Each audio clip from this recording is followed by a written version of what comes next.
ஒரு relationship break ஆனதுக்கு அப்புறம் அதுல இருந்து வெளியே வருதுங்கிறது ரொம்ப ஈஸியான விஷயம் இல்ல. நிறைய பேர் என்கிட்ட சொல்லியிருக்கிறது பிசிக்கலா மட்டும் இல்ல, எமோஷனலியும் நிறைய ஹர்ட் ஆயிருக்காங்க. அவங்கள பத்தியே அவங்களுக்கு நிறைய டவுட்ஸ் வருது அப்படிங்கிறது.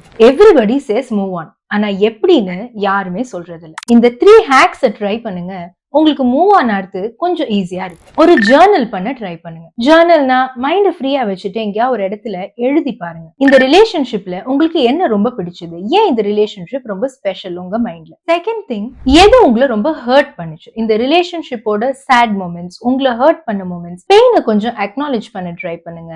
அண்ட் எதை நீங்க பேகேஜா இன்னும் வச்சிருக்கீங்கிறத எழுதி வச்சுக்கோங்க. தேர்ட், கொஞ்சம் இம்பார்ட்டன்டான விஷயம்னே சொல்லலாம். உங்களை பத்தி இந்த ரிலேஷன்ஷிப்ல நீங்க என்ன புரிஞ்சுக்கிட்டீங்க அப்படிங்கறத எழுதி வைங்க. ஒவ்வொரு பீரியட் ஆஃப் டைம் இதை நீங்க செஞ்சுட்டே வரும்போது நீங்களே மூவ் ஆன் ஆகிறதுக்கான சைன்ஸை பார்ப்பீங்க. இதை எழுதும் போது உங்களுக்கு அவ்வளோ எமோஷனலா இருக்கிறது குறையுதுன்னா நீங்க மூவ் ஆன் ஆக ஸ்டார்ட் பண்ணிருக்கீங்கன்னு அர்த்தம். Moving on doesn't mean forgetting. Try it.